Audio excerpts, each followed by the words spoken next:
The alarm shrieked through the Galactic Defense Academy's corridors, a sound that turned veteran warriors pale and sent instructors scrambling for emergency protocols. Cadet Daisy Chen pressed her face against the reinforced observation window, watching the swirling vortex of crimson energy tear through the void of space outside the station. All cadets to evacuation pods. This is not a drill. Instructor Velthor's voice crackled through the intercom, his usual composure shattered by something Daisy had never heard before. Fear. What is that thing? Oscar Martinez appeared beside her, his dark eyes reflecting the hellish glow of the approaching anomaly.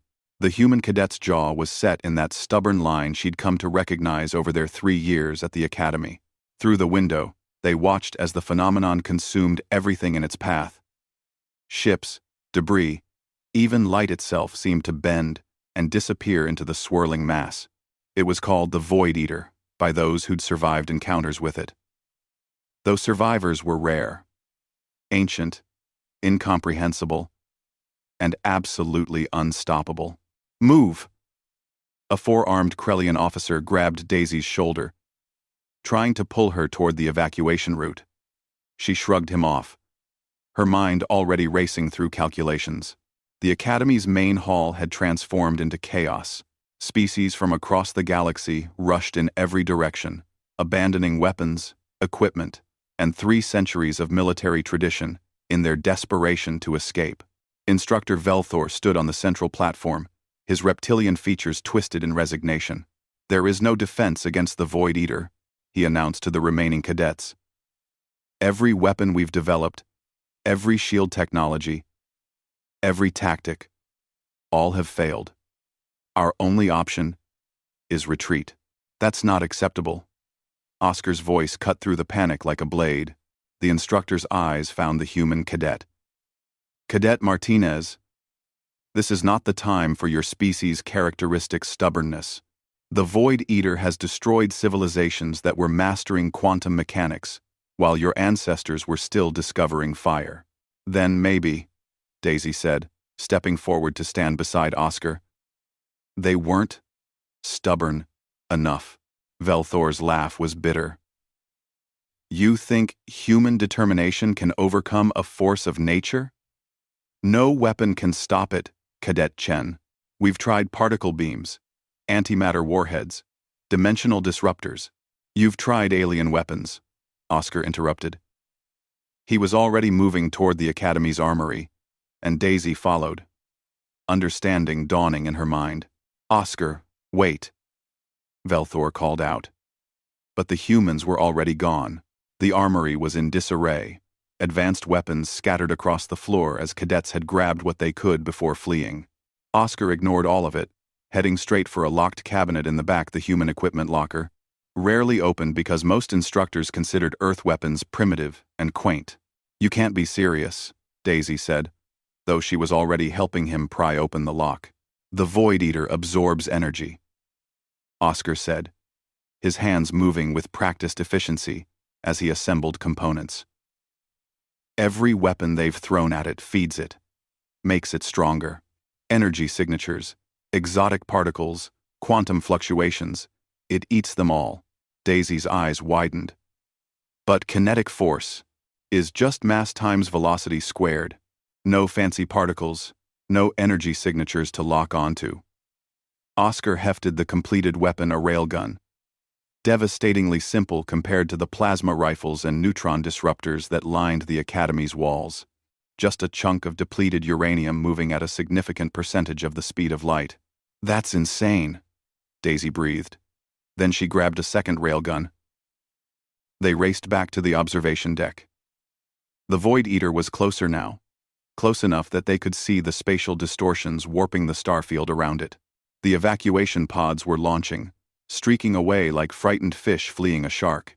Velthor remained on the platform, too old and too stubborn to abandon his post. His eyes widened as he saw the humans return, armed with what looked like children's toys compared to the weapons they'd trained with. "What are you doing?" "Testing a theory," Oscar said. He moved to the emergency airlock controls, the ones used for boarding actions and desperate repairs. "Daisy, you sure about this?" She checked her railgun's magnetic coils, the capacitors humming as they charged. "When am I ever sure about anything we do?"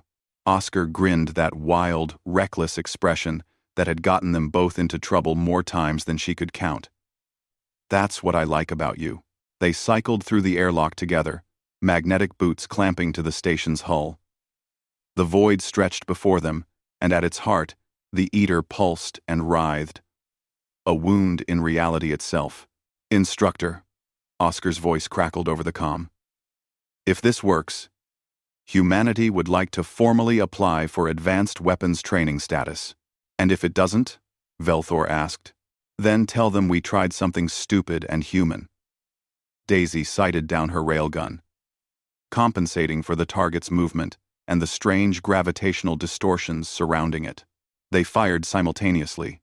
No beams of light, no exotic particles, no energy signatures, just two slugs of dense metal, accelerated to relativistic speeds by electromagnetic force. The Void Eater seemed to hesitate, its swirling patterns faltering as if confused by these simple, ancient projectiles. The first slug punched through the anomaly's outer edge.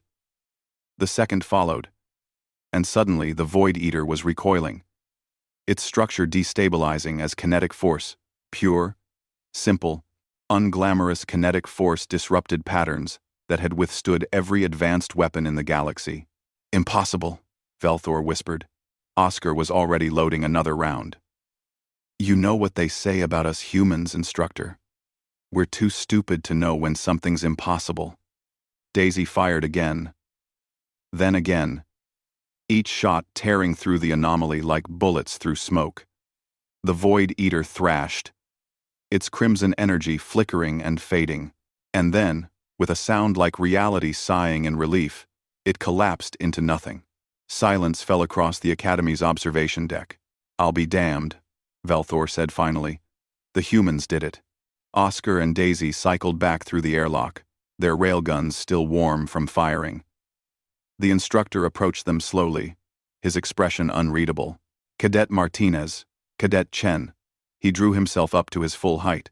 "The Galactic Defense Academy has greatly underestimated human military doctrine. Perhaps." He glanced at the primitive weapons in their hands. "Perhaps we have become too sophisticated for our own good." Daisy exchanged a look with Oscar, both of them grinning. "Sometimes," she said, "the oldest solutions are the best ones." Oscar slung his railgun over his shoulder. "Besides, Instructor, you should know by now. When you tell a human something can't be stopped, we take it as a challenge," Daisy finished. And somewhere in the depths of space, the galaxy took note. Humanity had arrived, and they brought their stubbornness with them.